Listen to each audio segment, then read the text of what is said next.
from the Petroleum Agencies of South Africa. Thank you. Thank you, Chair. Good afternoon to members and everyone. I'm Sibongile Madie. I'm the member of the drafting team from the Department of Mineral Resources and Energy. Thank you. Thank you, Chair. Good evening, honorable members, and to everyone in the room. My name is Bongani Saidini, a member of the drafting team from the DMRE. Thank you very much. And of course, a warm welcome to all of you who are here today. Before we move on with further items, I'd just like to note that we've received no apologies for today's meeting. And also, I just want to explain the process for today. So essentially, we're going to be receiving a briefing on the bill. You'll be able to see it over here. There should also be access to translation services. So if you want to listen in Afrikaans or isiXhosa, you can listen on this headset. After the presentation, then you will have an opportunity to ask any questions of clarity. But let's just differentiate between questions of clarity and submissions. So this isn't the opportunity to talk about the bill and how you feel, but just really to say, I'm not sure about this, I'm not sure about that. Can you just enlighten me? Then from there, we'll move on to submissions. I know that a few people have indicated already that they want to make oral submissions. So we'll call on you as well to make those submissions. Everyone happy? Okay, then we'll hand over to the officials to do the presentation. Thank you. Thank you, Chair.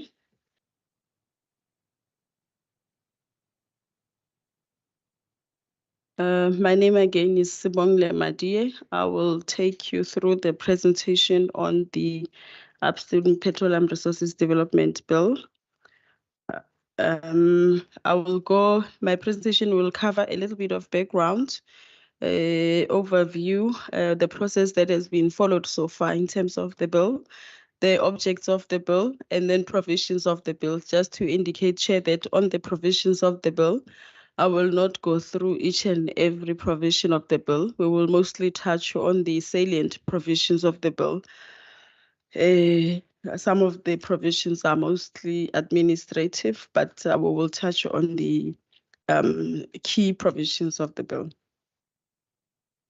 In terms of background, so currently in South Africa, we have the Mineral and Petroleum Resources Development Act of 2008, which is normally referred to as the MPRDA. The MPRDA regulates both the mining industry and to a certain extent also seeks to regulate the petroleum industry, which is normally referred to as internationally the oil and gas industry. So here we are talking crude oil and natural gas, which is in this bill referred to as petroleum resources. So in terms of the MPRDA, you will note that the regulation of the oil and gas is mostly covered under Chapter 6 through a process of the review of the MPRDA and also concerns raised by the industry.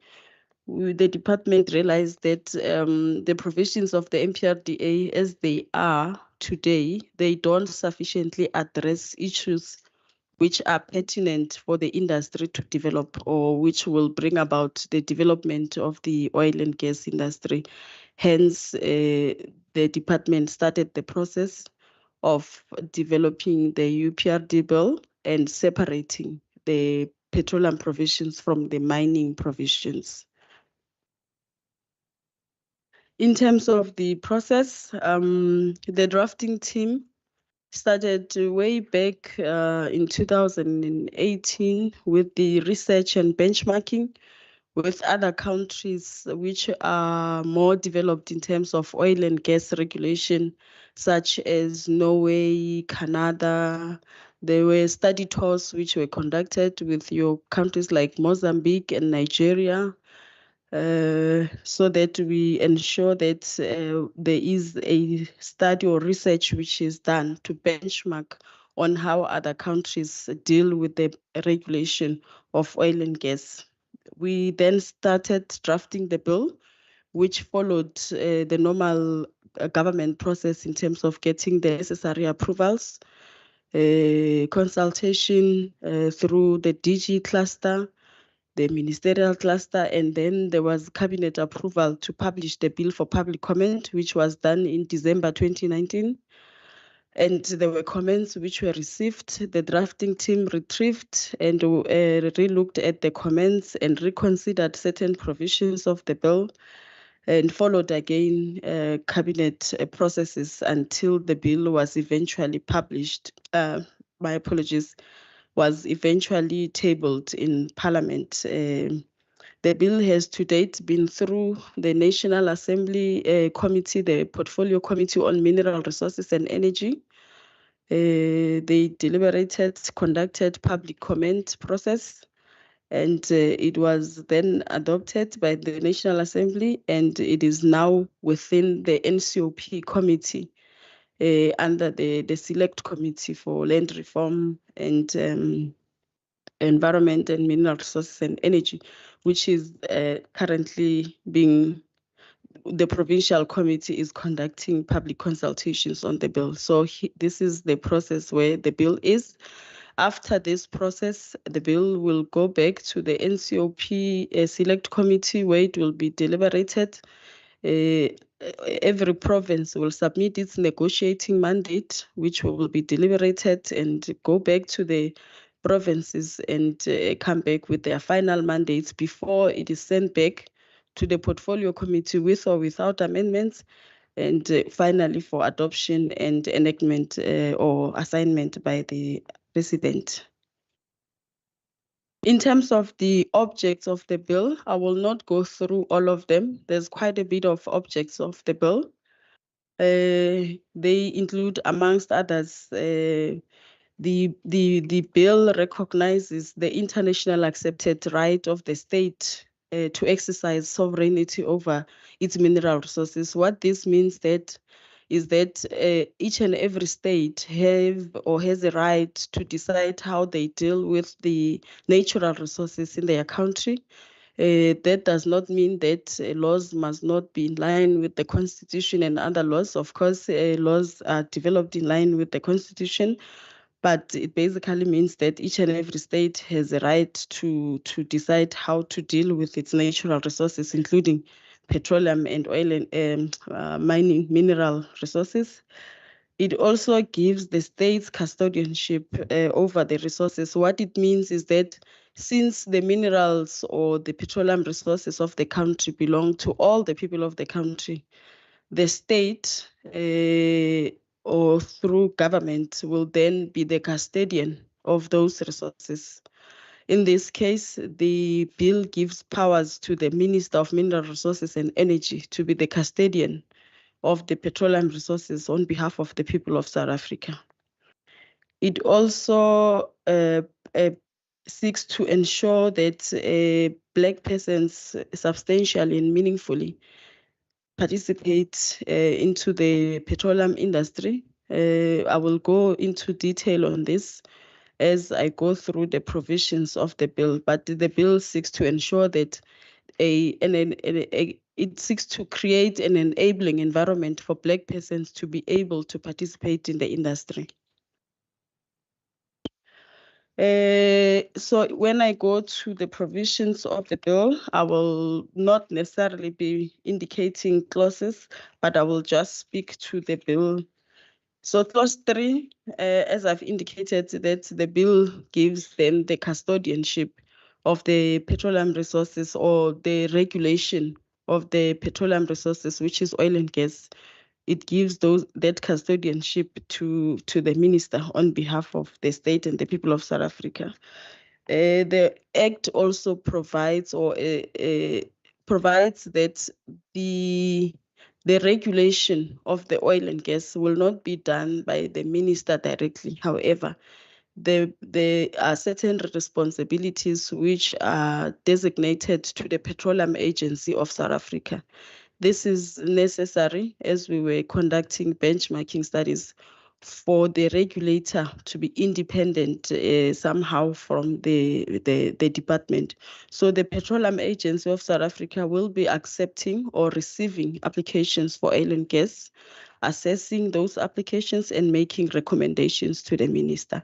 As part of the functions of the Petroleum Agency, it is the establishment of a system or that seeks to manage the acreage. So the Petroleum Agency will then divide all the blocks and name them and keep a system where we know that we have this block or acreage which is named Block 9 and it is licensed to this company.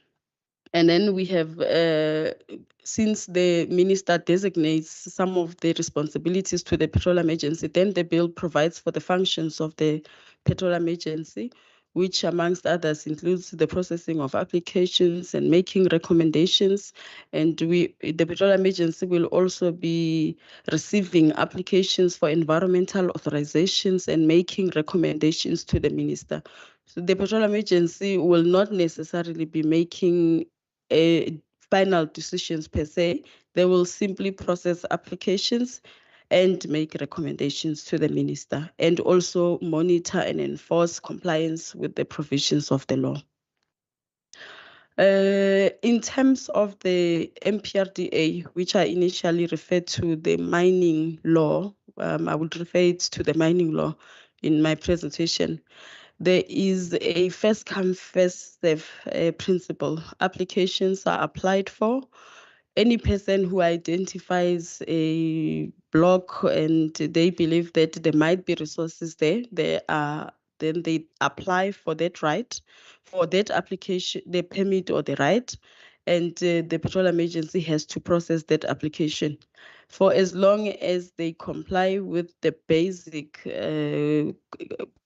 requirements of the Act, that application must be processed. In terms of the bill introduces a two system. There is a competitive administrative system and an open license system. So the bill then says that the Petroleum Agency, as they are the agency which will be processing applications, they must then also advise minister periodically. Maybe they can advise minister that in the next 2 years, we recommend that you open 2 blocks, which will be for applications. Then the minister will decide whether the timing is right or whether the recommendation from the agency is approved to then have the competitive administrative system. What that means is that applications will be, in simpler terms, it's sort of a bidding system. All the applications that are received will be evaluated and then a recommendation on maybe one company or 2 companies working together or 3 companies will be recommended to the minister. What it means is that no one will now apply for the right as and when they please. The agency will advise minister that invite applications and only based on the invitation to apply for rights, then the agency will receive applications. However, there is also an open license round system. That one means that the minister can still process applications on a first come, first serve. It's important to note that the first come, first serve under the bill will also be dependent on an invitation. So the minister will invite that on this block, we are processing first come, first serve applications, and on a different block, it will be competitive administrative system. The bill also, then there are provisions in terms of the duration or validity of petroleum right. So if you look at the mining law as it is now, we have the exploration right, and then we have what we call the production right. During the exploration right, it's mostly where you are still looking, you are searching for this resource. And once you make a discovery, you discover that the resource is there and it can be economically developed, you then apply for a production right. However, to be in line with the objects of the Act, we saw that it is important to create a regulatory certainty or to provide for security of tenure. most countries will have one right, which is the petroleum right. And then in that right, you have different phases. You will have the exploration phase, where the holder is still searching for a resource. Once they've made the discovery, they then, instead of the long process of applying to the minister for a production right, that approval to move to production will then be made by the Petroleum Agency.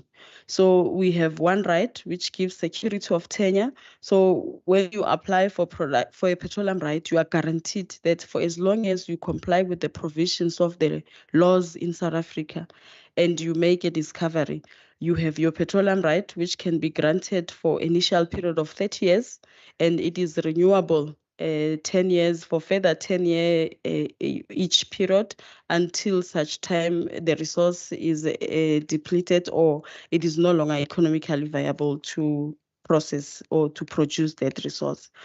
This slide, it's still the duration of the petroleum rights, which is explained further, and of course the clause that relates to the administrative right of a petroleum right. The bill also, if you look at clause 16, it gives minister then the powers to invite for a reconnaissance permit at a bigger scale. The reconnaissance permit, in terms of the bill, there is two different types of reconnaissance permit, if you like. One is where minister invites, which is this one under this clause 16, on a bigger scale. The minister can say, in terms of this region, we want to get data, so on a bigger scale, and invite for multi-line surveys to come and do data collection and stuff. But you have a reconnaissance permit, which is on a first-come, first-served basis. The reconnaissance permit, since it is important for a country to have data, that one is not subject to an invitation. At any point, a company can apply for a reconnaissance permit. In terms of this clause, so both clause 19, 20, 21, somehow they are linked. They seek to ensure that there is meaningful consultation with interested and affected parties. The first type of consultation is the consultation with the Petroleum Agency, not by the Petroleum Agency. The bill provides that the Petroleum Agency must, after accepting an application, make it known that we have received an application and call upon interested and affected parties to submit comments and objections. Clause 20, this is where now the applicant, once their application has been received, they must make known that they have applied for a petroleum right, and there is a consultation process which must be undertaken. The department is currently in the process of developing consultation regulations, because there you go into detail. So it's not advisable to have the consultation process in the Act, as you might want to change it as and when you go along. And it is a bit difficult, or it takes longer to review an act than it is to review regulations. The department will be developing regulations on consultation process, and those regulations will also be consulted on. They will be published for public comment, and interested and affected stakeholders will be invited to submit comments. So clause 19 then says that where the Petroleum Agency, after receiving a consultation report from the applicant, feels that it is necessary, based on the comments or the report, feels that it is necessary to conduct a consultation process themselves, then the Petroleum Agency will have to conduct a consultation process where it is possible to refer back objections or comments to the applicant to address or deal with or see how they can mitigate the concerns that have been raised. The Petroleum Agency is empowered to do that, to refer back the comments to the applicant and advise the applicant to engage with the party which is objecting or which is submitting the comments. Where an agreement is reached, the bill provides that then that agreement must be forwarded. It must be in writing, and it must be forwarded to the Petroleum Agency, and it will form part of the recommendation that the agency will make to the minister on whether to grant the application or not. Clause 20 provides that where the applicant is conducting a public consultation process, the Petroleum Agency must still be present at that process, even though it's not their process. They have to be there to ensure that the consultation process is fair and then that it was meaningful. As currently, the MPRDA, the mining law, does not make provision for that. It does not provide for the agency to be present at consultation process. The bill also established a Petroleum Development and Environmental Management Committee, which is a committee that will deal with objections which are received, which objections perhaps the applicant and the interested party could not reach an agreement. Those objections will be forwarded to this committee, which the committee will then advise minister on what is their view after having considered the objections and everything. The committee will be comprised of different stakeholders. The bill does include the kind of stakeholders that will be part of the committee that will advise minister on the objections. This slide deals with the participation of Black persons. In terms of, so there is 2 clauses in the bill which deals with the participation of Black persons. The first one is clause 31, which provides that every right for a petroleum right must have at least 10% participation by Black persons. The definition of Black persons has been provided for in the Act. It includes colored people, Africans, and Indians. It does say, I think there is a provision which provides that those people should have resided in the country since which year, but it basically is colored people, Africans, and Indians. So the bill provides that every right for a petroleum right application for petroleum right must have a 10% interest by Black persons. That 10% is on commercial terms.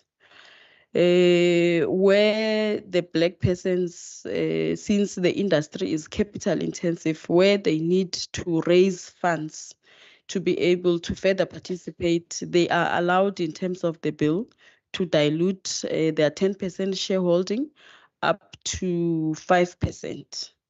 So the difference between this provision and the one that I will go to is that in terms of this provision, the 10% Black participation is defined to mean a company which is owned 50+1 by Black persons. So that company does not have to be 100% owned by Black persons. It has to be 50+1% owned by Black persons. And they can further dilute by 5% to raise funds because the industry is capital intensive. You will find that drilling a block goes to it's multi-billion dollars to drill just blocks. So there might be a need for Black persons to raise funding.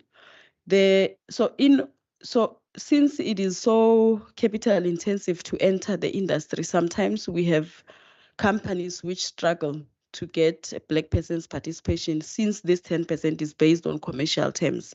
The bill provides that where a company is struggling to get the 10%, they are given an extension of 2 years to look for the Black persons who are willing to participate or who have the resource to participate in the industry.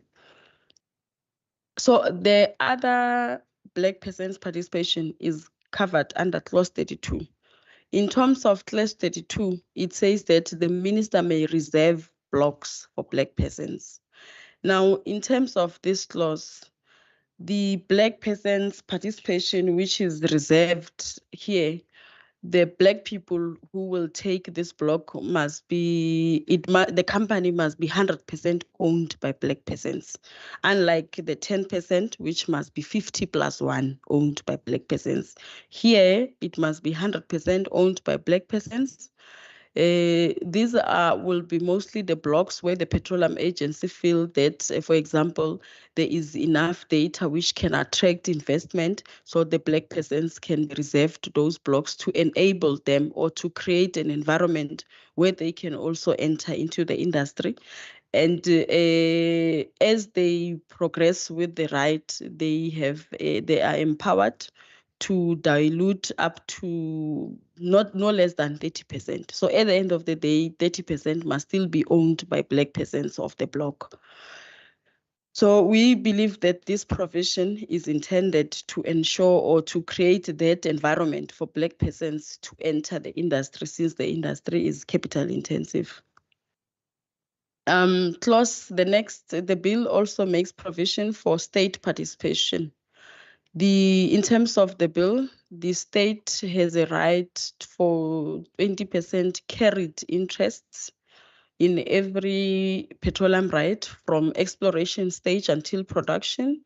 The state here is carried. The carried means that the state will not pay at the beginning of the project, but once the project starts producing oil or gas, then the state will have to pay back 50% of its share on exploration phase and 100% for production, since the project or the activity will now be producing.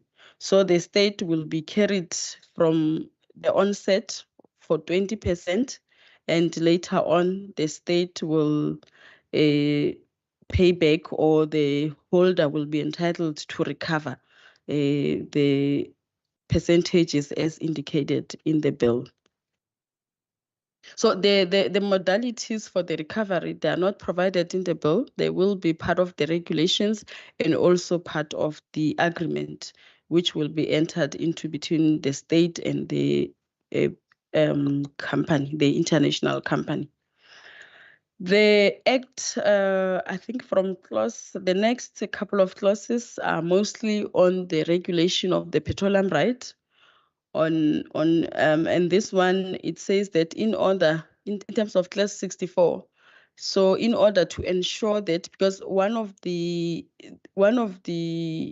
provisions of the Act, or the strategic objective, is that there must be a fair share between the international companies and the people of South Africa. So as companies make super profits, the people of South Africa also have a right to renegotiate the terms and also benefit from the super profits. So clause 64 just empowers the minister to be able to renegotiate the terms and conditions of the petroleum right to ensure that there is fair share for the people of South Africa. And so there is, in terms of the oil and gas, there are pipelines or infrastructure which is required to move around the oil or the gas which is discovered. And in order to avoid a lot of pipelines by each and every right holder, and also to make it affordable, or to create an environment where Black persons can also be able to use infrastructure to move the oil, the agency is empowered to manage petroleum facilities. So if I give an example, if Total has an infrastructure and has installed pipelines to move gas, Bongani company, if they also have a right, the Petroleum Agency will have to make sure that they also have the ability or to use that facility. Otherwise, it is too expensive it might be too expensive for Black persons in particularly to be able to also install infrastructure for oil and gas.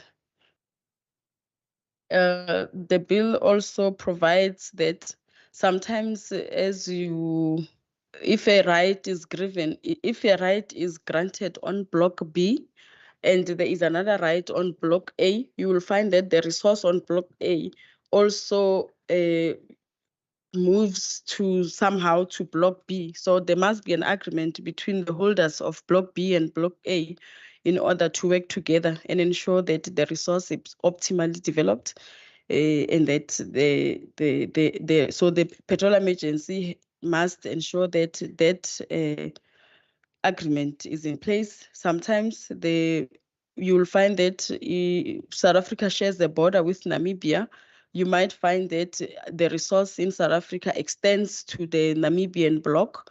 So the deal provides or creates an environment where the government will have to enter into some form of agreement or engage the government in Namibia to ensure that that resource is optimally developed for the benefit of both countries. Clause 79 provides for the submission of data or information to the Petroleum Agency. So all data which is acquired during reconnaissance operations or exploration phase or production phase, all that data belong to the state, and it must be submitted in terms of the bill to the Petroleum Agency. That data will, of course, the company submitting the data will have to indicate that certain data is confidential, perhaps for a period of 5 years. That data might not be readily made accessible to the public. However, this provision is mainly intended to ensure that all the data which is recovered or created belongs to the state, and the interpretation of reports and all that. There is also a clause which regulates the issuing of a closure certificate. You will remember that when I started, I indicated that the Petroleum Agency will also be processing applications for environmental authorization. So in terms of the bill, the regulation of environmental authorizations is dealt with in terms of the National Environmental Management Act. However, the Act empowers the Minister of Mineral Resources and Energy to be the authority which grants or refuses those applications. The agency will then, on behalf of the Minister, process the applications and submit a recommendation to the Minister for Environmental Authorization. At the end of operations, perhaps after 50 years or 30 years, when the company no longer seeks to produce that block, they will have to apply for a closure certificate, which closure certificate will then say that they have rehabilitated and they have dealt with pollution and ecological degradation. And the clause also provides that the minister has the right to retain a portion of the financial provision which was provided initially for rehabilitation for latent defects. Should there, perhaps after a couple of years, there's environmental issues, the minister may retain a certain portion of the funds for rehabilitation, so that when there's latent defects, the minister can be able to deal with that, and that will not fall on the state. In terms of the mining, there's derelict and ownerless mines, which owners thereof cannot be traced, and that rehabilitation is now falls on the state. It's a burden on the state. So this is intended to ensure that there is no further burden on the state. So in terms of the bill makes a provision that before a right is officially handed over or executed or signed to the applicant after they have applied, complied, and the right is granted, there must be proof of a financial guarantee. So this is intended to ensure that rights are granted to people who will be able to operate, unlike you grant rights to people who will not be able to operate, and they will sit on those rights, and the people of South Africa will not be benefiting since there won't be any financial muscle to operate the right. Then the rest of the provisions are on there are conditions on when the minister can suspend or cancel a right. If there's non-compliance, the regulator, which is the Petroleum Agency, will have to advise the minister whether to suspend or cancel a right. There's, of course, a process which is outlined in the bill, which the minister must follow before a right is suspended or cancelled. There's also a provision which provides for restrictions on areas where licenses or permits cannot be granted.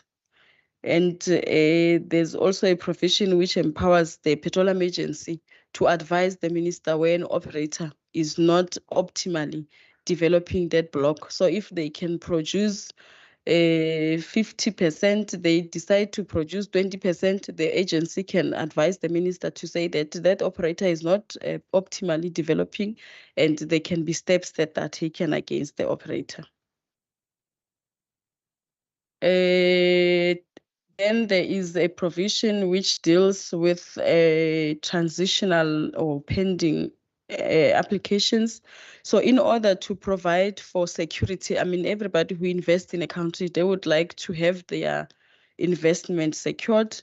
The bill provides for transitional arrangements where pending applications will have to be dealt with in terms of the MPRDA, the current mining law, and be finalized in terms of the current mining law.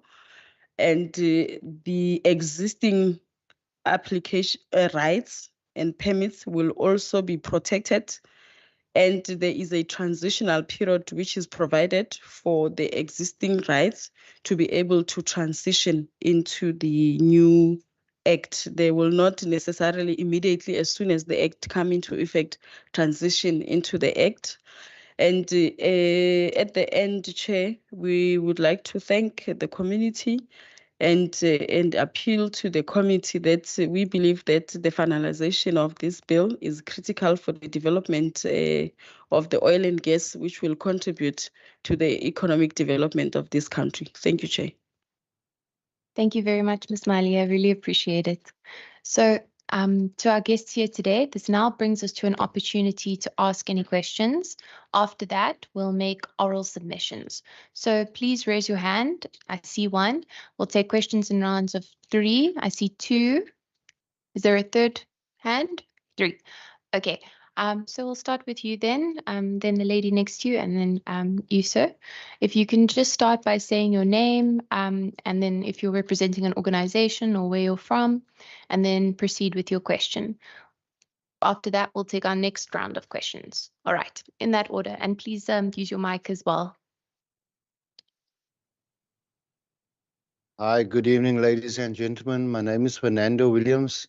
I am a chief within the Kokokwa tribe from the Khoi, the San, and the Bushmen. And first and foremost, I would like to thank everybody for being here, and people as the first indigenous nation that has been marginalized, genocide, our wealth being taken away from us, our land being taken away, foreigners making policies on our behalf. If this provincial government and government truly want to really recognize, as most of the other countries recognize, their indigenous people, the mineral rights lays in the Northern Cape within the San and the Bushman community.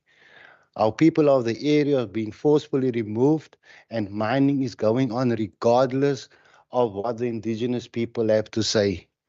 From the time of liberation, I can truly say that this country has never been a rainbow country. It's been a zebra country.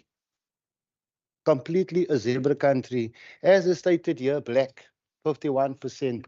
But how will that black be determined in that 51%? Pure black, descendants from the equator that has also came along to our shores as settlers and visitors. But in collaborated with our first settlers, they laid claim to everything.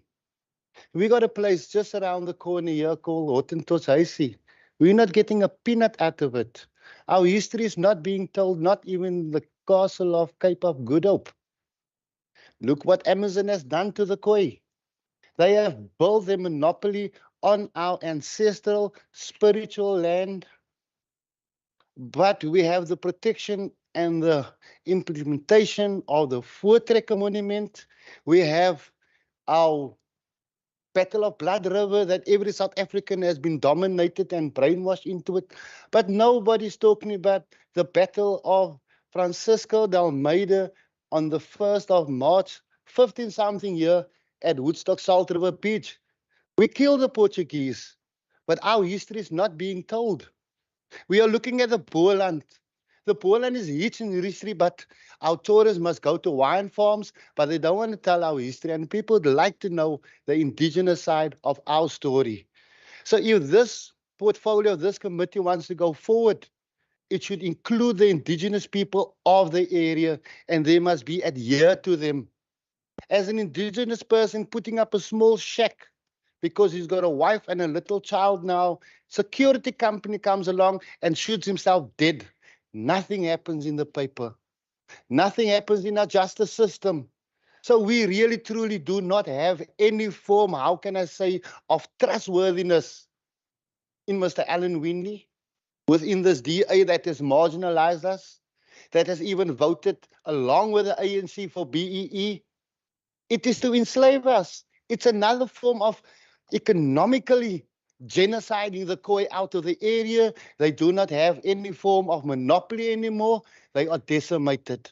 So if we go forward now, can we include the indigenous people of the area? And if they don't know where it is, we can direct them. We got structures, but the structures is currently just being overlooked. And that I would really ask the House to bring it to an end. So when you make your decisions, as the people down the East Coast already stated, they do not want test drills or none of these things. As you stated, the minister can withhold funding for rehabilitation. Look how Gauteng is looking. Look at the Vaal River. The fishes are dying, everything. There's no such things. It is money being taken and people being bribed, and the environment suffer at the end of the day. Most of our dams is going to be one of these days polluted.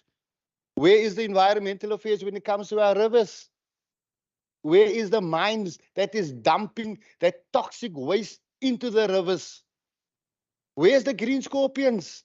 We got all these entities, but I can just call them basically a dog without teeth. There's a lot of bark because it's not happening, and we the people are living in it. Where's our running water? People of Neisner had a protest yesterday. They are for months without water, but this parliament here, the provincial government of the Western Cape say they are the best run city. They are not. They cover up their nonsense. There's Saldanha, the manager, got fired for speaking out of raw sewage that's getting pumped into the ocean. But they say the statistics is right, and that person for speaking out is sitting today without a job. Is that right? There, this city council, the managers stole the overtime from the workers, but they're your best run audit council. So if we can truly have a proper meeting and properly engage, then we should have been part of this planning from the beginning. And we should have had more people currently here tonight to air their views. If we talk about the rights, look at the rights of Hout Bay. Hout Bay's rights are totally of the indigenous people are violated. Look here down the West Coast, they are mining on the sea. What are that going to leave behind into the ocean for our filter feeders? And I mean, our oceans are dying. The people of Hangberg don't even have the right to go fish their own resources. These are the things we need to address. We must hold this country accountable for taking shareholders from abroad to take our money away from our foreign shores while we can do it ourselves. We must say no to the beers anymore. We must say no to I&J and empower our own people with quotas. That money can stay here in our country, but we must work for stipends. The province say, wow, we have created X amount of jobs. That is now for the next 6 months. Undignified, cleaner jobs. That is not something sustainable. That is not long-term with a pension, with a good salary. Now we're being sold off now to Israel. What is going to happen at the day? Our economy is going to rise to the elite, but the poor is going to suffer because our prices are going to skyrocket. Where's the indigenous people going to buy a decent property while our value of our rates is going to go up? and we can't even afford to put our lights on. So it's time that the government and local government start looking towards its people inside, because bear in mind, we are the ones that voted you in power, that put your food on your table, but you're going out of a way to remove our food from our table. Look at JP Smith stating, we're going to pull out your dacha trees. I mean, that's pathetic. It has been legalized. Basically, I'm being traumatized with DA members threatening you over the phone. They're the founder, the one even got a fake account. So we need more truth in this country. And we need our leaders to lead towards the poorest of the poor, to bring us up to a dignified standard. They're taxing now, the taxes to bring my city bus on par with more people. It is so transparent. Ask him, that is why Zuma made ganja legal, so we can be comatized while we be traumatized by our politicians, our politicians. So people, to change this country, vote for the Truth and Solidarity Party, a new different way out. Because the DA comes from the new National Party, and then they were the National Party. And before that, they all collaborated from the Broederbond to stand as one, to have their Oranias. Sir, this is not a platform for politicking. This is an opportunity to ask questions related to the bill. I have indulged you significantly, but please note that that was your opportunity to ask questions. Now, just on the questions, what I have picked up is what is the role of the Department of Environmental Affairs, and then also on what is the definition of black. Again, this is an opportunity now to ask questions. Oral submissions will be after. Ma'am? Good evening, everybody. I am Aporina Lonsi. I'm a descendant of this land, co-owner, custodian. And this is very sad that we have to listen to all the presentations that have never been implemented. Because if you define black, what is black really containing when it comes to the needs of the very same custodians that are currently being excluding out of every decision of development that is taking place on their soil? When we say development, who is benefiting from the development? In all these years that we have sit and watch how we are being disrespected, how we are being excluding out of every decision that we come and partake in. We have been sitting in these chambers for years, pleading with this illegal settler government who doesn't have our consent to administer our assets, resources, and our land. Because in the Concord judgment in 2012, it gave us a clear judgment that states that the Aboriginal people have the first and foremost exclusive right to any development that is taking place on their soil. And in the area where the prospective development has been taking place, that the Aboriginal people that is residing there, that is born there, should be the first participants to include into any consultation when it comes to the stakeholders that you bring onto our soil without our consent. So we want to know, how long are you gonna exclude us and deny us our right as the rightful owners, which you frequently talking about on your media propaganda toolbox, and stated open in our face, we know who you are, we know what we have done to you, and yet you guys continue as if we don't have a creator that is sovereign and looking over us. And yet we are partaking in all this talk without implementing. So we want to know if this bill that you guys are planning to forge unlawfully onto us again, if this bill is including all the people of this land, why is we as the Aboriginal owners of this soil that is stated in Act 3 of 1961, that we are the custodians of the Scarlet Communal Land Trust, which are only reserved for colored persons to benefit from. And yet it is the colored communities that are being exploiting, violating, being killed every day just because they are asking questions to your departments. We as the Aboriginal people say, we will no longer be silent. We will not allow you to develop anything in our communities if you haven't consulted with us first. And if you haven't included us first into any decision making when it comes to the benefits of who this development is truly benefiting, because we are currently being in a state of genocide where all of your stakeholders that you include unlawfully into decision making is killing us, deliberately excluding us, and then have the guts to say that we need to participate. What a shame to say that we have a say into participation, and yet we haven't experienced any implementing of what you guys are presenting unto us today. So we will tell you today, stop disrespecting us and stop being arrogant according to when you say we must participate, and then ignore our insets and insights when it comes to what we want as a community and as a nation on our own soil. Thank you. Sir? Yeah. My question would be, how much attention was paid to incorporating international law into this bill? If you look at international law, for example, you get the UNDRIP, the United Nations Declaration for the Rights of Indigenous People, which we are. So one article of the declaration says the indigenous people should be granted free, prior and informed consent before any of these minerals can be delved out of our country.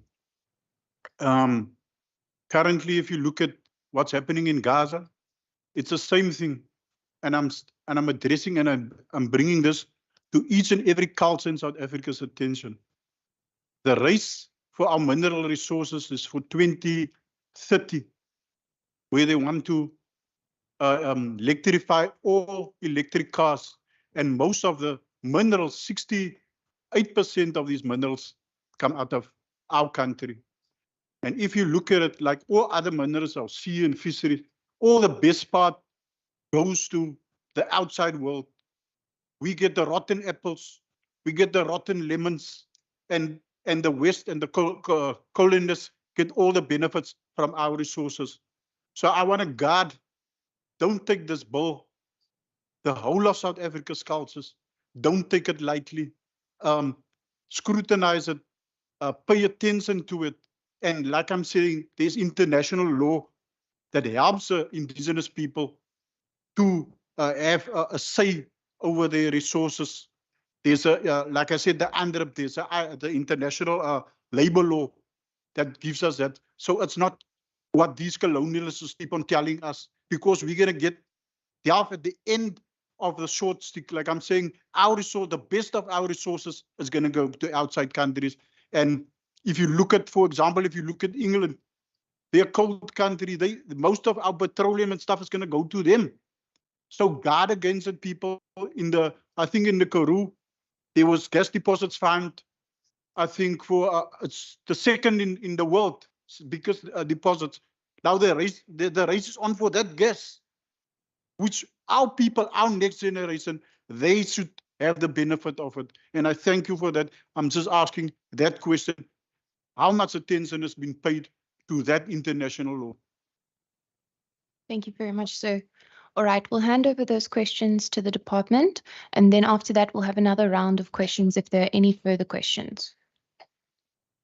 Thank you, Chair, and thanks for all the questions. Chair, I must indicate that my colleagues, Bongani Saitini and Unati Magida, will also assist with the responses.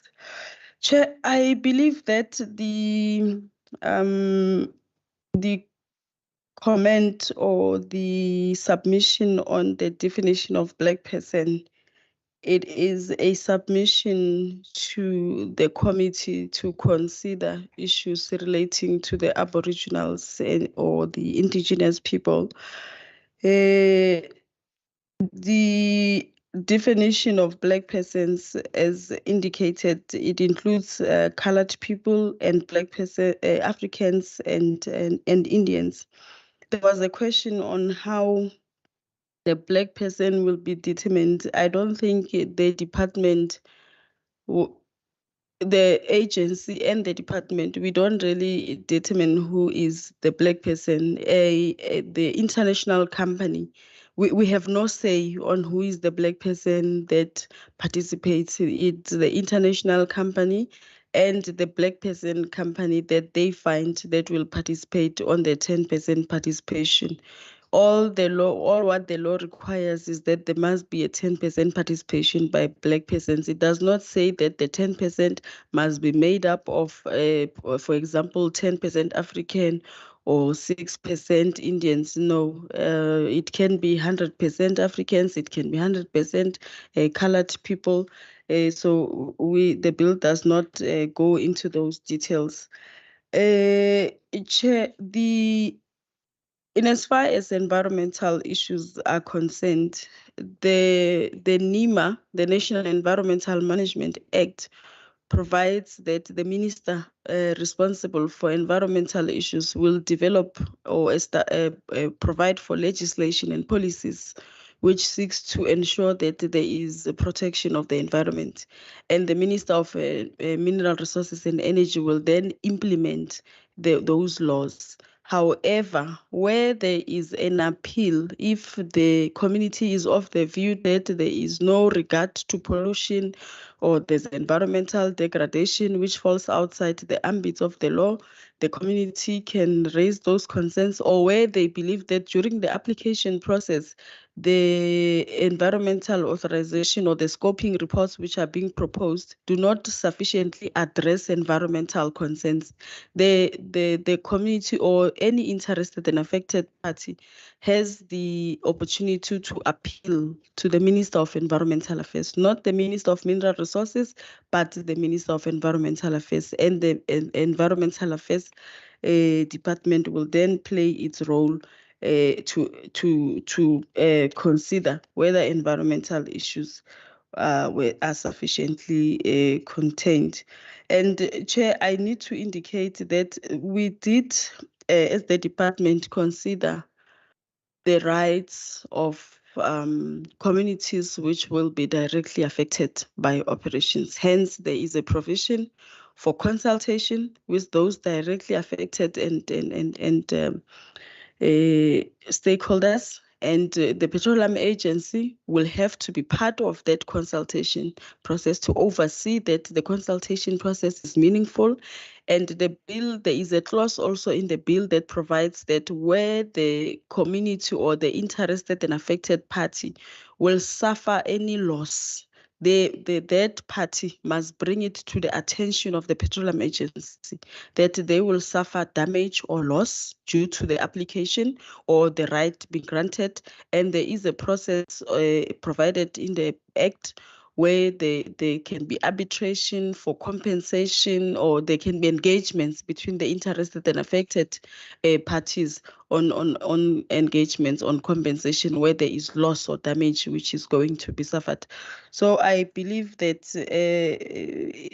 so also just Chair, to indicate that there is a clause in the bill which empowers minister to develop regulations for local content. The regulations for local content have opportunities. They will have to go into detail on opportunities for procurement on local goods and services, and there's skills development. So I suppose, Chair, some of the submissions, they are really for the committee to consider, and but we believe as the department that the rights of communities were considered. Thank you, Chair.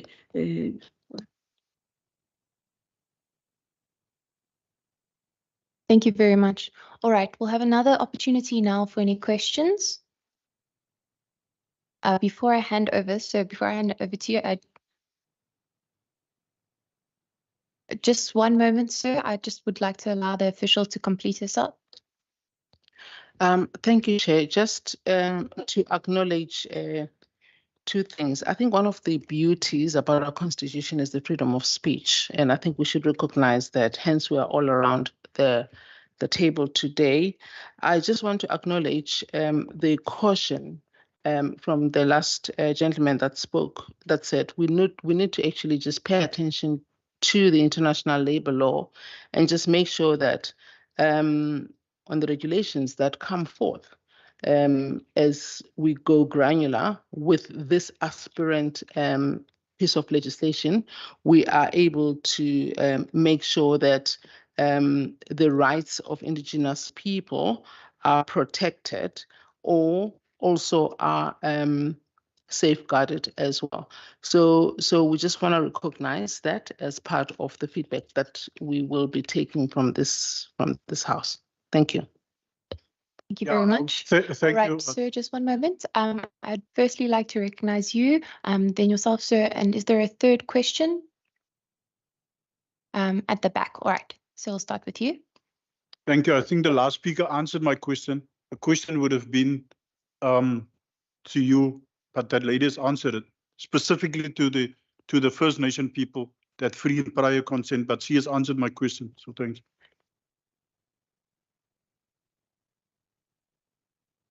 Okay, madam.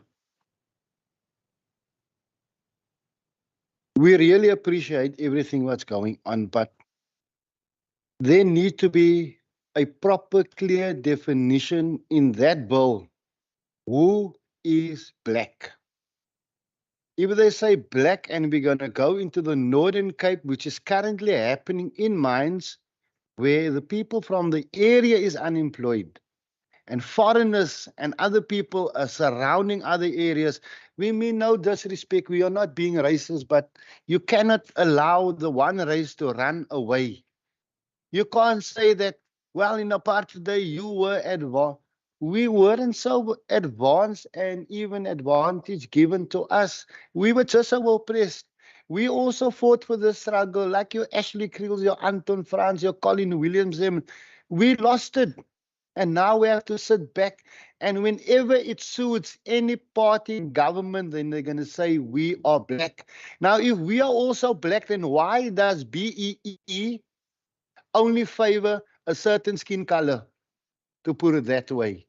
Why is it that you must say, in the Northern Cape, in the Department of Education, there was a percentage given, like say roughly 75 of your teachers must be black, 10% must be colored, 7% must be white, and 2% must be Indian. Is that equality? Is that how you say we are busy with social cohesion? Does it make sense that I must communicate with you knowing that you got my job? Knowing that I'm from the Western Cape, I will not be employed in Durban because there's the Zulus. Why must we be unemployed in our own? I would say when it comes to the Khoi, the Western Cape is the stronghold. This is where the genocide was felt. This is where we were enslaved. And for me, and doing research, finding that my bloodline is really within the Kokokwa house, that they call Harry the Strandloper is a descendant of mine. Kratoa is a descendant. That one of the researchers found even out that the photo of Kratoa is not even the real photo. So wherever we go, in every department, we are being marginalized and overlooked, as this one lady stated here. So at the end of the day, when you say mineral resources, I cry out that people like Struisbaai, Paternoster here, that is all, that is where the Kachikwa is.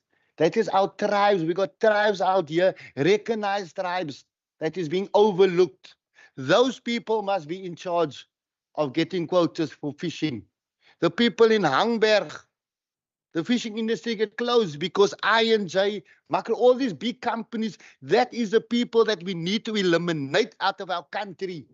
There's no more time for the beers to take our gold and our diamonds. That is our resources for our country. That shares that get paid out on the stock exchange. We want that money to come into our housing, into our health This department, is an opportunity to into our ask education. questions. This is an opportunity to ask questions. You can have your oral submission afterwards, but we just need to be mindful of time. Okay, but we've got your question. Can black be unpacked within the bill? I've got it, sir. Thank you. Yes, thank you. Sir, at the back.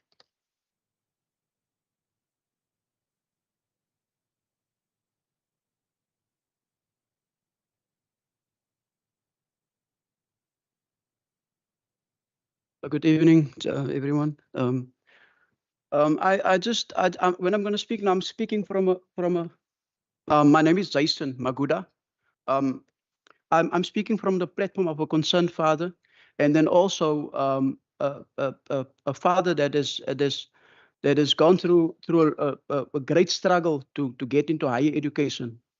So the question that I would like to ask the speakers is, firstly, I would like to understand if you say that there's been an inclusive process, if you can statistically prove that people on the Cape Flats, when I say Cape Flats, you would know how the demarcation has been done, have been included by letting them understand and know about this bill. That is the question that I want to ask. And secondly, with regards to the section, the last point there, the issue on the, I just want to make a point on the BEE issue. Where is it now? Yeah, yes, it.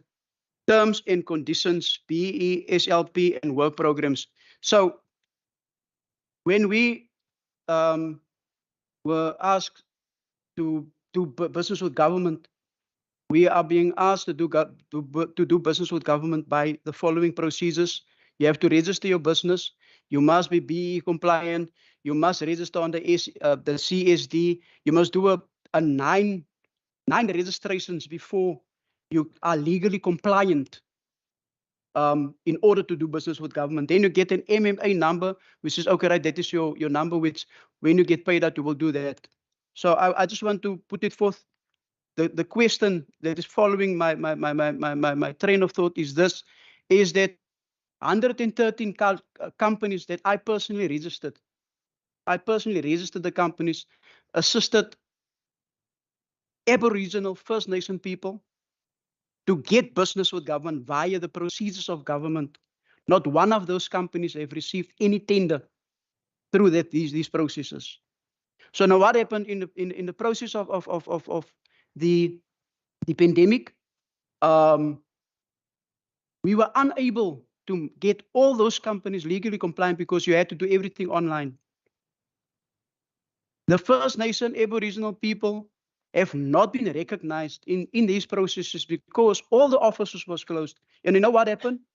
By the time when the pandemic was done, they couldn't do the annual returns because they didn't have money. They couldn't do they couldn't get the tax clearance certificates to re-register because all these registrations needs to be what do you call it? You have to redo it. You have to pay to get another license. Now it's being mentioned in this policy document that you have to apply for the license, and then eventually after 1 or 2 years, if you get it, you must reapply. So I'm just trying to figure out how are these processes going to help us as we move along, as we move forward, because it is not helping us currently. On the issue of BBB and on the issue of discrimination against the First Nation people, the so-called declared colours. I personally are one male out of a class of 42 at UWC studying in a specific program. How is that equality? How is that inclusive? So on that basis, on the basis of these very important issues surrounding discrimination, the law, nobody's above the law, and everybody is amplifying, nobody's above the law. But when you see the discrimination through many other structures, it is evident that these policy designs is not helping our people. When agenda setting is done, with all due respect to the, and I want to be diplomatic, I don't want to get angry, but I just want to mention this. We've learned now that in public administration, agenda setting is done with no consideration of what the people is thinking. I can't understand how is it that government and policy designers and policy framework designers can decide on paper that this problem needs to be addressed without considering what the people think is the problem. So my question to you is, I personally don't think this thing is going to work for the First Nation people of the country of South Africa, as you call it. I do think this bill needs to be scrapped. It should be taken off the table because it is going to violate the human right that we.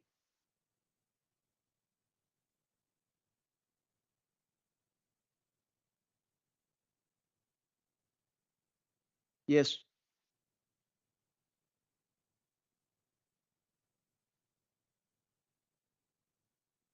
Okay.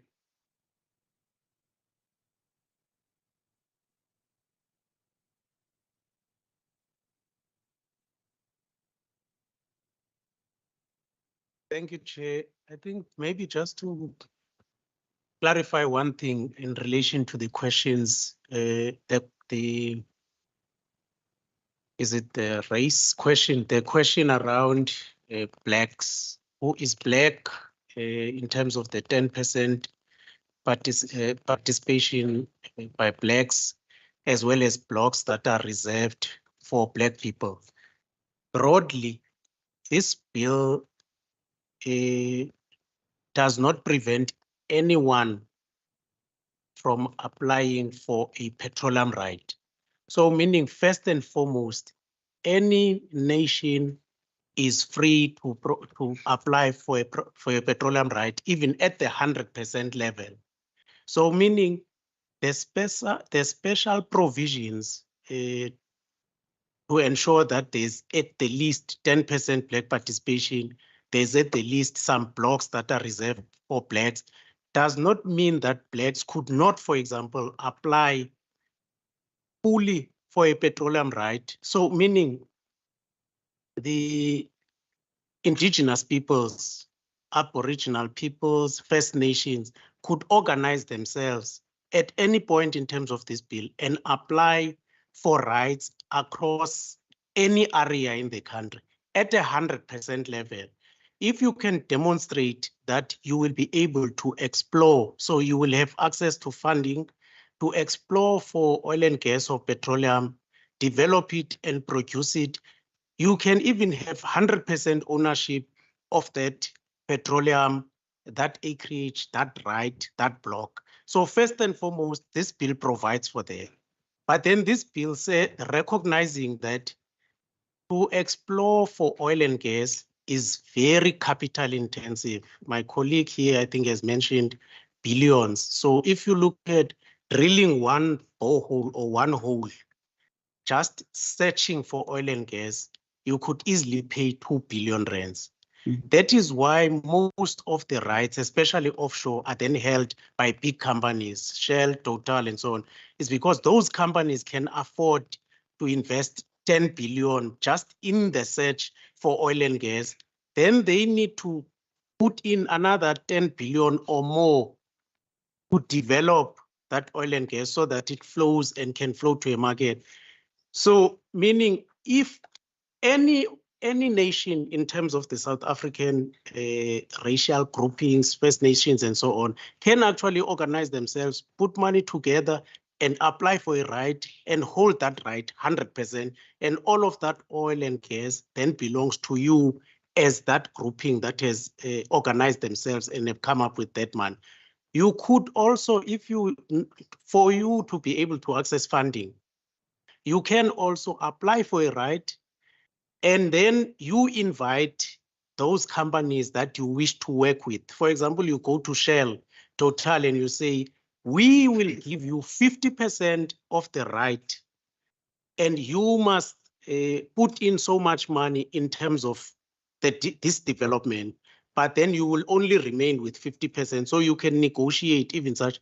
So what I'm trying to explain here is this special provision that black people must participate at a 10% level. That's just one that seeks to guarantee the participation of black people across all rights, but there is nothing that's preventing Black people, First Nations, Aboriginal people, the Khoisan sign, and any other nation in this country for actually participating at 100% level. So I just thought that should also be clear that you are not prevented in any way, and you are not limited to just the 10% participation, to the extent that you can access funding that can demonstrate that you will be able to do the technical works in terms of this bill. Thank you, Bongani. Chair, the questions that were raised by the Sir to my right about the requirements of doing business with government, those are the requirements of the BBBE codes of good practice, which falls under the department responsible for trade and industry. So in terms of this, those seek to ensure that companies that make business with government have all those requirements. They can classify whether you are level 1 up to level 8, I think, be compliant. So those are if you want to make business with government. This bill does not regulate that type of business. This bill, when you come in or apply for a right or you get the 10%, you don't have to register with the DMRE or the Petroleum Agency to be able to get the 10%. It is so this 10% or the 100% which Bongani spoke to is not doing business with government. It's you applying for the right to produce or explore. But the ones you are referring to, those are for trade and industry. And Chair, I think the comments that have been made about the specifics on who is what percentage must go to which grouping in terms of racial, I think those are for the committee to look into. I think those are submissions for the committee. But in terms of the definition of Black person, Chair, I'm not going to read the whole definition. I just want to indicate that in as far as natural persons relates to, it says that they must be citizens of the Republic by birth or by descent, or they must have become citizens of the Republic by naturalization before the 27th of April, 1994. So if you are a Nigerian citizen, for example, or a Sudanese citizen, you cannot claim to be a Black person in terms of this law, except if you fall within the ambit of the definition of Black persons. However, it does not mean that they are excluded from applying for rights. They can apply.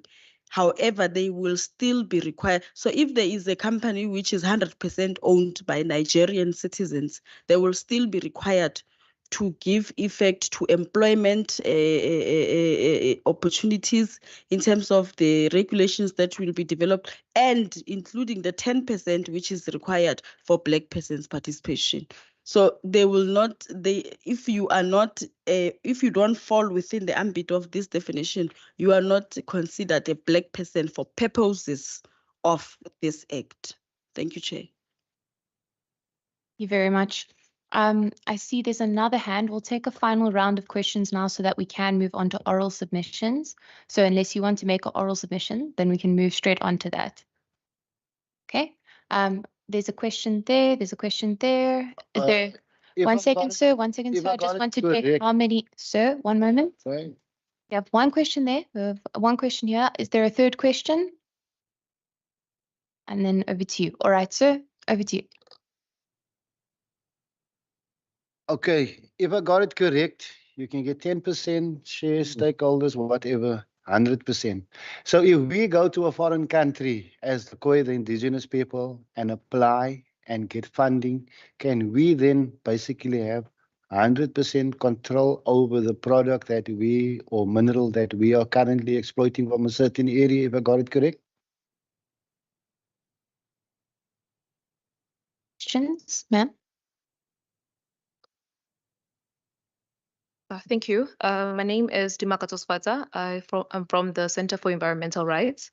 My question is the local content plan the same as the social labor plan, the regimes? Are they the same thing? Can I say they're equivalent? And then when it comes to clause 14, I'd like to understand what is the rationale behind having a production phase for unlimited period. And then when it moves from the initial term of 30 years to a further 10 years,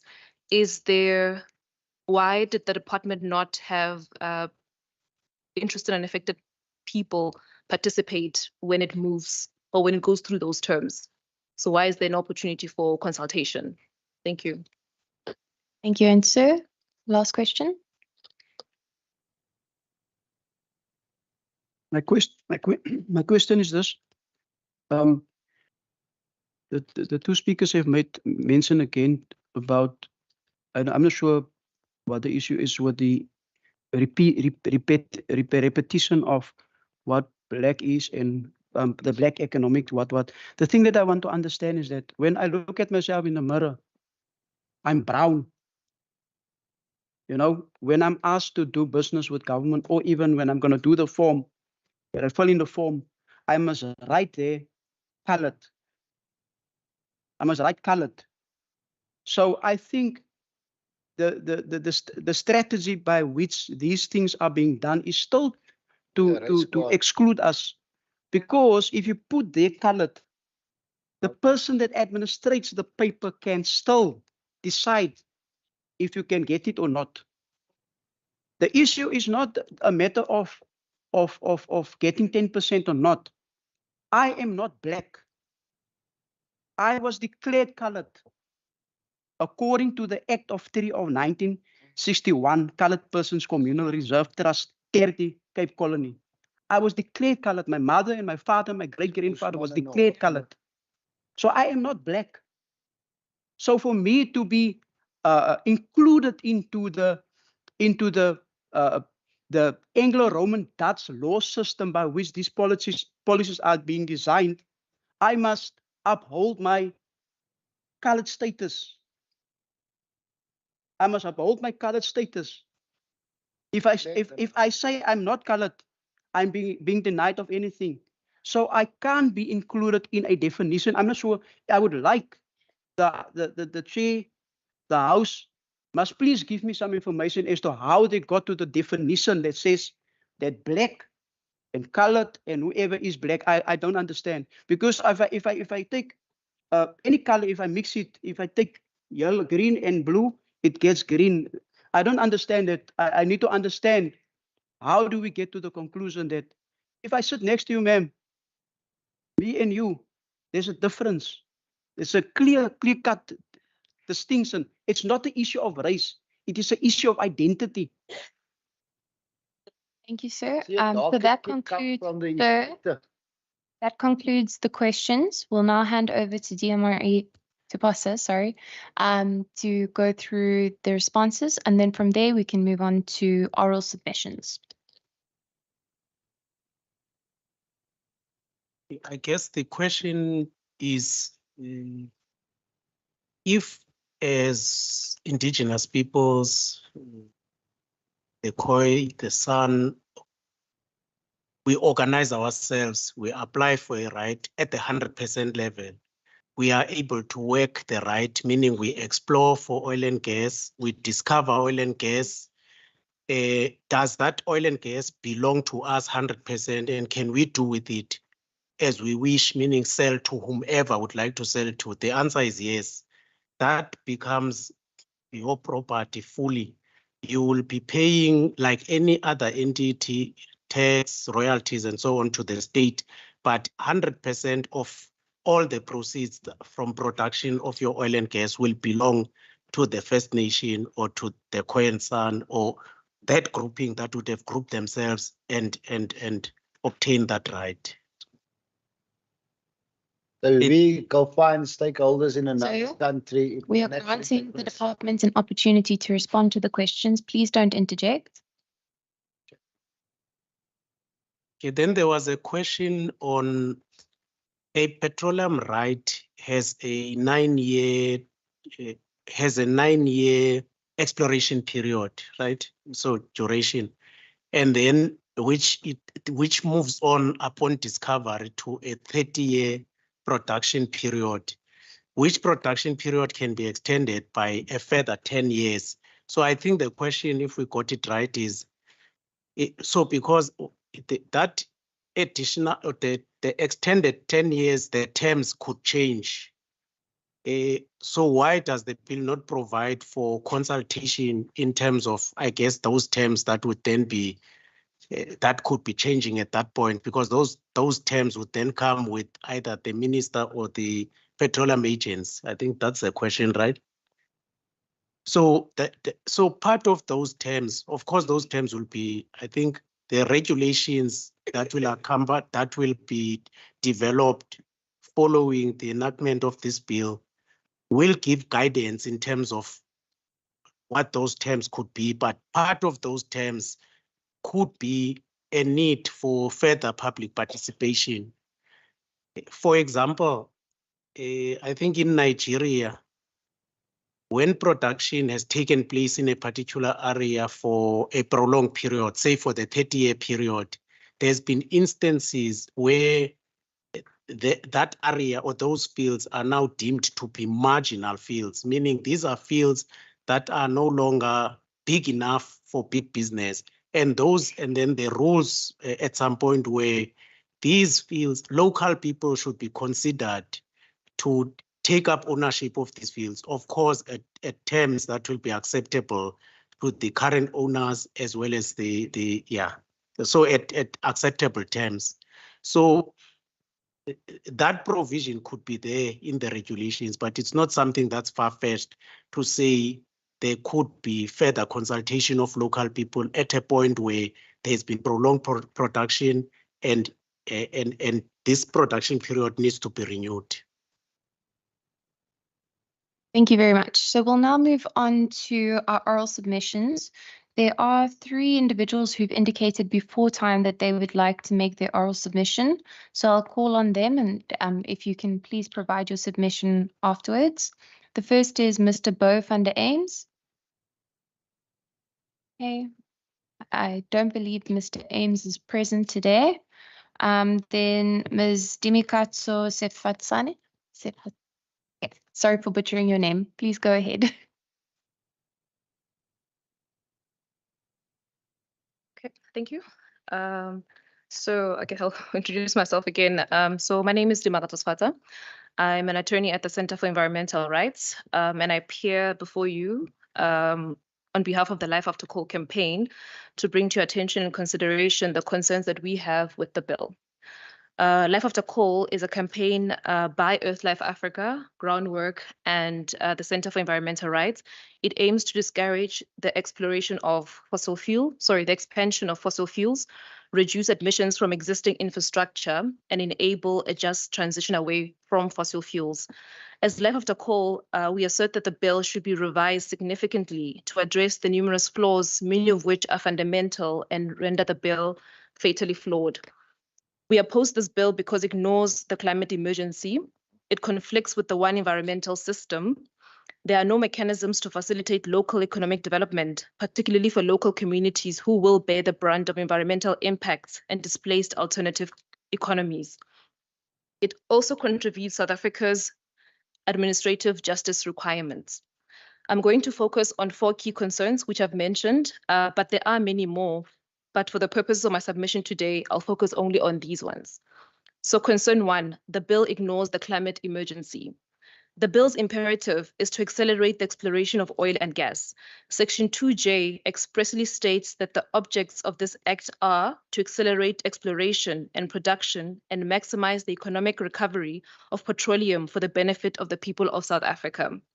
We know that the world is in the middle of a climate disaster.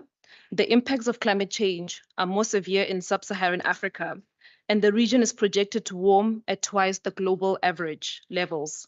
South Africa is especially vulnerable to these impacts. In 2018, Cape Town almost became the first major city in the world to run out of water. 2022, the severe flooding and landslides caused by the heavy rainfall in KZN killed people. It destroyed homes, it displaced residents, and severely damaged infrastructure. One just has to go to KZN and see the roads, the health centers, and the schools. The provinces in which gas extraction occurs will suffer increased impacts. Residents of Free State, Mpumalanga, and KZN in particular will bear the brunt of a greater water scarcity and pollution, as well as water scarcity and pollution, environmental degradation if gas extraction is accelerated within those areas.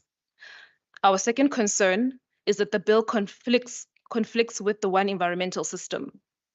The bill problematically proposes to legislate on environmental matters that are within the exclusive purview of the Minister of Forestry, Fisheries and Environment. It provides for the creation of a petroleum right, and nowhere in the environmental legislative framework is a petroleum right provided for. I hope I'm not going too fast. Okay, thanks. This means that the creation of this new right has ramifications for the functioning of the One Environmental System. For example, no environmental authorization will be required for petroleum rights. No financial provisioning will be required from applicants for petroleum rights.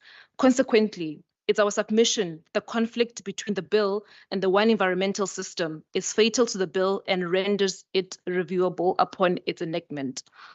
And we endorse the submission dated the 3rd of August, 2022 by the Minister for Fisheries, Forestry, Fisheries and the Environment and her department to the Portfolio Committee. She stated that the creation of this new type of right, namely a petroleum right, results in misalignment with the EIA regulations identified activities.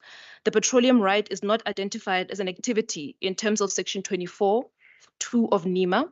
It means that no environmental authorization will be required for petroleum right unless amendments are made to the National Environmental, so NEMA's EIA regulations, that requires environmental authorization in terms of the regulations listing notices to include the petroleum right as an identified activity requiring environmental authorization. The petroleum right will also not require financial provision, as the applicant in the financial provisioning regulation is defined to mean an applicant for prospecting right, mining permit, mining right, exploration right, or production right in terms of the MPRDA. And so nowhere does it talk about a petroleum right. Our third concern is the lack of local economic development mechanisms. We put emphasis on local. There is no meaningful reference to a local economic development. The bill does not contain anything similar or akin to a social labor plan or SLP framework. The only reference to a social labor plan is found in Section 5.1 of Schedule 1 of the bill dealing with transitional arrangements. It provides for the continuation of the SLP that are enforced before the Act, the bill, once promulgated, takes effect with the said SLP remaining in force until the expiry. No provision is made for the renewal of SLP, nor the SLP for new projects. Rather, provision is made for local content plans, and they are described as a development strategy to enable skills development, local recruitment, and national participation through supply of goods and services. Save for the reference for skills development, the local content plan bears no semblance to the SLP framework as laid out in the MPRDA. For example, there's no reference to communities local to the projects in Section 58.3D3. Importantly, there's no requirements within the bill that an applicant must provide financially or otherwise for a local content plan as they're required in respect of an SLP under the MPRDA. The omission of local economic development imperatives compounds the burden that local communities bear because of the extractive industry, which raise for environmental degradation, water and air pollution, adverse health impacts, displays livelihoods to being forced to leave their land and resettle. One only has to talk to mining affected communities to understand this reality. We submit that poverty alleviation and the reduction of inequality must be pursued as this form the core tenets of sustainable development. We assert that a comprehensive local economic upliftment framework should be recognized in the bill, governed by a number of principles. One, the local content plan framework in terms of the bill should need to be adequately provide for specific needs of directly affected communities. The requirement for the completion of an SLP framework should be meaningful consultation with affected communities and consensus on the needs to be addressed and the proposed targets contained in the local content plan framework. A local content framework should consider the principles contained in the Bill of Rights and NEMA. Sustainability and generational equity consideration should inform any local content plan. So there are a number of other principles, but I won't go into them. But the above proposals are in line with the research that has been conducted by our colleagues at the University of the Witwatersrand Center for Applied Legal Studies. And we point the committee to this research as it is submitted that the lessons learned from their work should be incorporated into the bill. Concern number 4. The bill falls foul of South Africa's administrative justice requirements. The bill's provisions on consultation are lacking. Failure to define interested and affected party risks excluding marginalized groups of people. There's usually no consensus on which parties are considered interested and affected, as the term can be disputed, is a disputed one between industry and civil society. This often leads to parties that have an interest in or will be impacted by a proposed project not receiving notices of applications and being deprived of their rights to participate in the application and authorization process. Section 20 of the bill deals with applicants consulting with interested and affected party. The consultation provision only prescribes consultation under Section 15, 16, and 38, which are the licensing rounds for petroleum rights, licensing rounds for reconnaissance permits, and applications for reconnaissance permits respectively, and admits a host of contexts where consultation is required and should be prescribed. Section 19 of the bill deals with PASA, consulting with interested and affected parties. As with Section 20, the consultation provision here only provides for consultation in terms of Section 15, 16, and 38. The express applicability of PAJA, which is the Promotion of Administrative Justice Act, is not sufficient, which would lead to uncertainty, non-compliance, and the violation of rights. We lament the lack of any provision requiring any form of consultation when it comes to the application for approval to progress to the next term, which is the exploration phase. The application for approval to progress to the next term in the production phase, an application for a drilling permit, the application for extension of an exploration phase, but to name a few. The timelines provided are also inadequate. 60 days for the applicant to submit a consultation report mean that there's even a shorter time for the applicant to conduct actual consultation with interested and affected parties. Such consultation would inevitably involve several meetings with interested and affected parties as the investigating concern, as well as the investigating concerns, the potential commission of expert reports, which would arguably require more than 60 days. The notice method of publication in the Government Gazette is entirely inadequate and inappropriate. We propose that the standards in the National Environmental Management Act and the Environmental Impact Assessment Regulation should be the benchmark. In summary, we oppose this bill because it ignores climate emergency, conflicts with the one environmental system. There is no mechanism to facilitate local economic development, and it falls foul of South Africa's administrative justice requirements. Thank you for this opportunity, and these are my submissions. Thank you very much for the submission. I'll now call on Ms. Priyanka Naidu. Concerns on the Upstream Petroleum Development Bill. Firstly, this bill is ignoring the climate crisis and is not aligned with our climate agreements. South Africa is already experiencing climate change effects, while this will only accelerate the use of fossil fuels and will exacerbate these effects of climate change, which will lead to more greenhouse gas emissions. In that state, we note that we reject this Upstream Petroleum Development Bill. And on top of that, I will hand over to Priyanka, my colleague. Thank you. Good evening to the committee and everyone tonight. My name is Priyanka Naidu, and I'm the Legal and Outreach Advisor at the Green Connection. We wish to reiterate that the Green Connection submitted comments as part of the National Assembly's public participation process.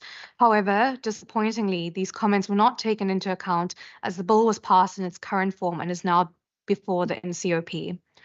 My colleague Lisa has dealt with the climate change related aspects of the bill, and my submission will be focused on the specific points related to economic considerations as well as impacted constitutional rights. The bill will inevitably lock South Africa into fossil fuel development at a time when the world is decarbonizing. It is completely out of step not only with our climate change commitments, but also the type of development that South Africa desperately needs. With the introduction of the European Union's carbon border adjustment mechanism, South African goods which are produced with fossil fuel-derived energy are now subject to increased taxes and other costs, making them uncompetitive to sell in European markets. This places millions of jobs in the sector, sectors such as agriculture, manufacturing, and industry at risk, and could further impact our incredibly fragile economy. The bill in its current form does not take this into account. The acceleration of fossil fuel development as envisaged by this bill would require a significant amount of infrastructure and capital needed to support this.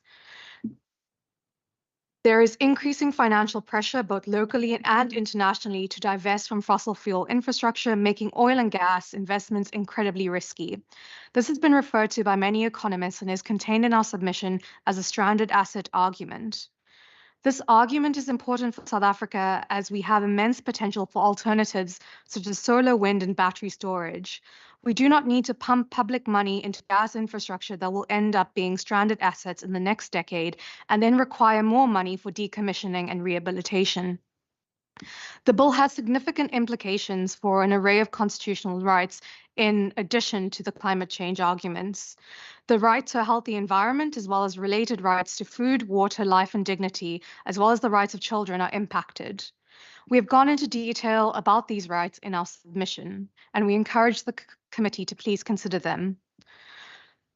The Upstream Petroleum Development Bill in particular undermines Section 24 as it creates an enabling environment for the acceleration of petroleum resources. The Green Connection therefore submits that the UPRDB bill should provide rather an appropriate framework for rapid and just transition away from fossil fuel extraction, production and use, and towards more ecologically sustainable energy. The enactment of the bill in its current form would therefore be a flagrant disregard to the rights of South Africans, ignoring our development needs and further worsening the climate crisis, and would thus leave it open to constitutional challenge if adopted in its current form. I thank you. Thank you very much. I appreciate all the submissions that have been made so far. We do have a request for a submission for Unathi Sonti online. Mr. Sonti, would you like to continue?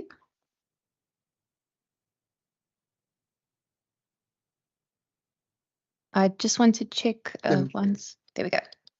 Thank you, Chair, and greetings to everyone in the meeting. My name is Unathi Sonti from the Maritime Business Chamber. If possible, I'm not allowed. Yes, so my name is Unathi Sonti from the Maritime Business Chamber, the chairperson there. Firstly, I just want to state categorically that the Maritime Business Chamber, one, acknowledges the presentation that has been done today and acknowledges the process that the government has taken thus far with regards to this bill. As the chamber, one, we appreciate the fact that the bill does make provision for the participation of the historically disadvantaged people of this country, those that have been marginalized in the past. We also support the fact that South Africa has really realized that whilst we are in conversations with the world around the issues of decarbonization, the bill itself is in alignment with all the legislations that begins to drive a process that will position South Africa in the future so that it can have all the resources that it requires to be able to support its economy when it comes to the issues that are highlighted in this bill. We also applaud the department for making provisions with regards to the highlighted percentages in the perspective or respective clauses that then talks to, one, the 10% ownership by the designated groups which are black, to the provision that there will be 100% owned rights that will be made available for the black communities. We appreciate that, and the fact that the government is taking a bold step in positioning the people of this country, where it says there needs to be, the people of this country are supposed to be sharing their wealth with those that come in to invest. And we hope that the government would also take steps in monitoring and managing such a process, so that our people do not just become one, paper quotas, but two, to be exploited in that process. I thank you. Thank you very much. I know that we have 5 minutes until some of our guests have to leave on their transport. So I just want to check if there's anyone who does have transport arranged imminently who would like to just make a submission before they leave. Everyone's very quiet. Okay. In that case, is there anyone else who would like to make an oral submission? Sir, please go ahead. You have the floor. Thank you, Madam Chair. Just speaking of making my submission from the cuff. Thank you, ladies, for your presentation, your organization's present. Sorry, sir. Can you just state your name again for the record? My name is Fred Jenica. I represent Western Cape Aboriginal Governance, which is a First Nation organization. So, yeah, we take note of the oral submissions made by these two organizations.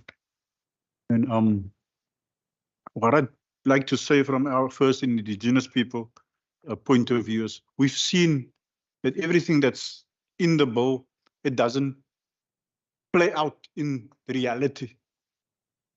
Our slook is going out of the country. We don't have a benefit of it. But there's this laws and stuff that tells us our resources is guarded, but it's not. And I'm speaking not only to First Nation people, but all South African people, especially the youth. We must guard against this bill. Be very vigilant of what it says, because at the end of the day, Europe and the United Nations is going to benefit of these resources. And you guys is going to sit in the cold. As we are outgoing elders, we're going out of this world, but you guys is going to sit with the problem. They're going to delve our cobalt. They're going to delve our petroleum. They're going to delve our gases for their benefit. And currently, what I'm saying is that you can't, the people, the government that's supposed to be the custodians and guard against this, they are not doing their job. So what I'm suggesting is that you look at First Nation people, where these people has been placed in certain areas by God himself to guard against these minerals. Give them a chance to see that these minerals is well protected, and let's all regulate. If we must delve this stuff, let's regulate it. Because currently, like it's been said, and my understanding is that these westernized countries come with their expertise, their tools, and then they demand, we must get 30% share in whatever profits there is. So why can't they come in and teach us to do that stuff and equip us to do that stuff, rather than take everything that their greedy hands wants of our resources. And you must know these westernized countries don't have these resources. So don't allow them to take free willy these resources with this bill out of there. So our submission is that we must look and reject this bill in its current form as it is as First Nations, because there is other ways of dealing with our resources as well. And the whole world currently is looking to First Nation people, how they lived. If you look at solar energy and these kind of things, they're looking at the First Nations because our world is destroyed. They destroyed our world through greed. Now they're looking at First Nation people to save the earth. So why don't you give the First Nation people the custodianship of guarding against these resources? So that, in a sense, talking of the CAF is my submission to you guys. Thank you, sir. Ma'am, I recognize you, and then sir, after you, and then we'll come back to you.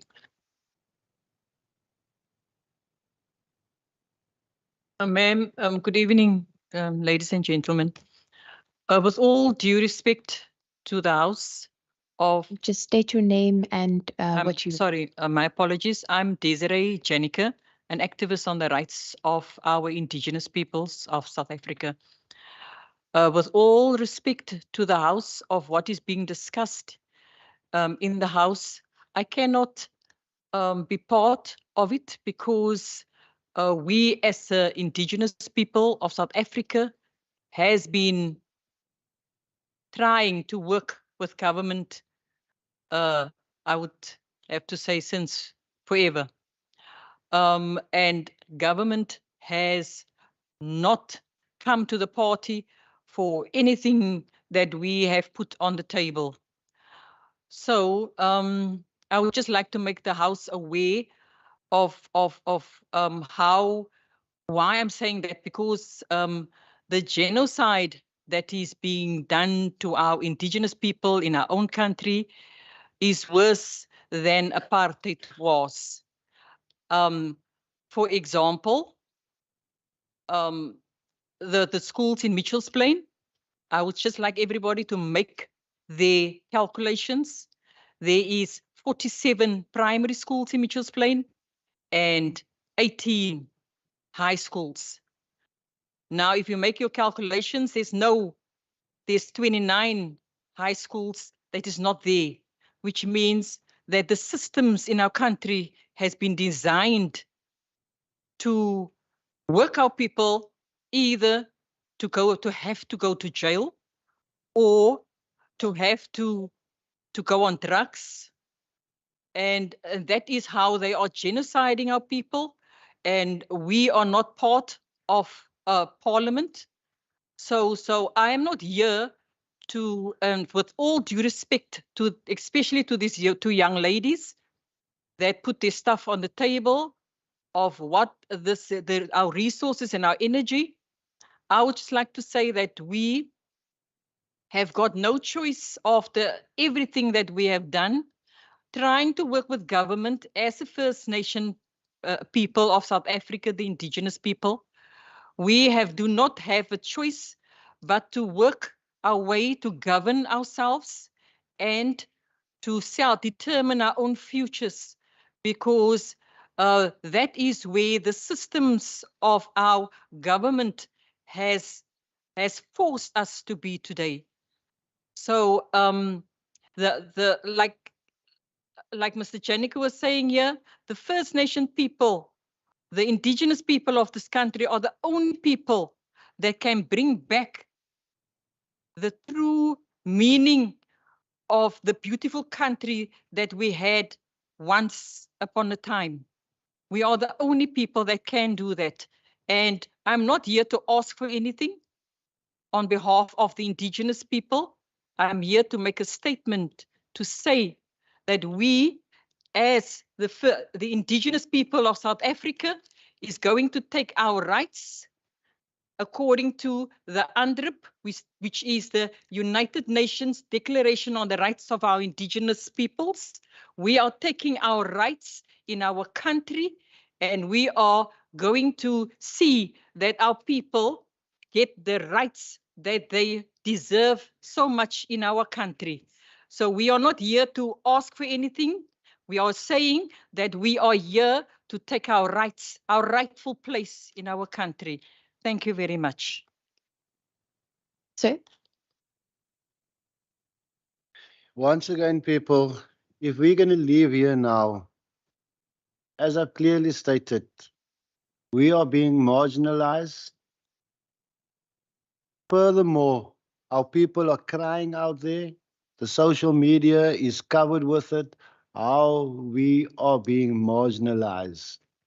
The Northern Cape other people.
To see what their parents and their grandfathers and their mothers have been doing for many years. They can't go out with their boat onto the sea just to get a fish to feed their families. And the police that is supposed to be protecting them chase them off the sea. So I want to submit that as a serious violation, a human rights violation, because what happens now is that people, they can't eat. I was there for a whole week. I didn't eat anything because we couldn't get food from the sea. And the Petroleum, you have to have a permit. But my great-grandfather, my mother, my great-grandmother, they used to make peace on the fire out of the sea. Now, these policies are killing our children there. You must go down yourself and see what happens to the children there. The nutrition that is supposed to be getting from the sea, out of the food that comes from the sea, they are not getting it. They must eat it out of a tin because Saldanha Pulses is just around the corner. That is my submission, ma'am. The dehumanization of our people must stop. These policies are killing young children. They are underdeveloped. Their motor neuron functions are down. They don't even know what is left or right. They can't balance themselves because they're not getting the proper nutrition that they're getting. This is a violation, a health violation. It's a few of the things that the ladies have mentioned here. It's health violations, it's nutritional development, the children don't develop. So this is very serious. We oppose this on the basis of a major, and this, if you pass this bill, it's a continuation of a dehumanization of the people of South Africa. Thank you very much. Are there any further submissions? New submissions? Okay, I see none in the House and none online, just to check. None online. With that, I want to sincerely thank you all for joining us tonight. We appreciate it's late on a Friday evening and perhaps there's something better that you could be doing or spending time with your loved ones. So thank you very much for the submissions. Thank you for your time. Please also help yourself to the refreshments that we do have out back that we have prepared for you. Thank you, everyone.